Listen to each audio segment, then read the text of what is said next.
40-40 साल 50-50 साल से वहां रह रहा उस राज्य को अभी जीएसटी की बात कर रहे हैं कि वहां पर बड़ा जीएसटी कम आया। क्यों आया?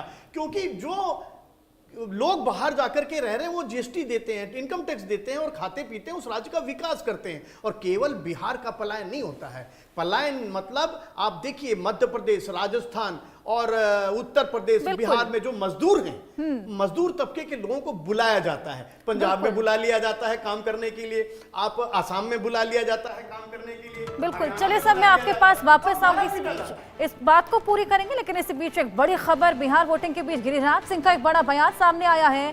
शक हो तो वोटर का चेहरा चेक करें, बुरके में वोटर पर शक तो चेहरा जरूर चेक करें। ये गिरिराज सिंह का बेहद बड़ा बयान, चेहरा नहीं विकास देखकर वोट करें।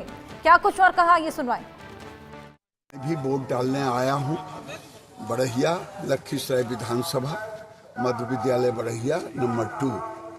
तो मेरा मानना है कि अंडर करंट है गरीबों में, किसानों में, मजदूरों में। और मैं उन लोगों से भी कहना चाहता हूं जो किसी उम्मीदवार से नाराज हैं, उम्मीदवार का चेहरा मत देखिए। एक तरफ लालू यादव का स्लोगन है फिर से जंगल राज, बूढ़ा बाल साफ करो, समाज में फिर विद्वेष पैदा करो।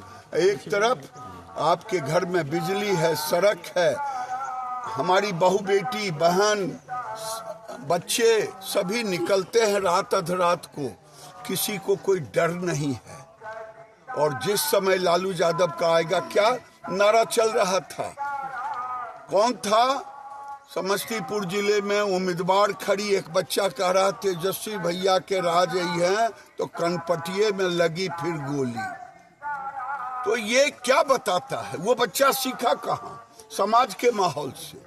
तो इस माहौल के खिलाफ जंगल राज बनाम विकास, चाहे आप कम्युनिस्ट को वोट देते हो, जन स्वराज के देते हो, कांग्रेस को देते हो, जहां भी आप वोट डालेंगे वो लालू यादव के ही खाते में जाएगा। मर्जी आपकी है। आप महज हमारा चेहरा देख करके अगर आप नाराज और खुश होते हैं, नहीं, देखना है उस राहुल गांधी का चेहरा देखिए, जो कह रहा कि सेना भी कुछ लोगों के 10%। क्या कहना चाहते हैं? नरेंद्र मोदी ने देश के पहले प्रधानमंत्री हुए जो सवर्ण और सबके लिए आरक्षण रखा, 10% आरक्षण रखा। ये सेना में भी विद्रोह कराना चाहते नौजवान साथियों से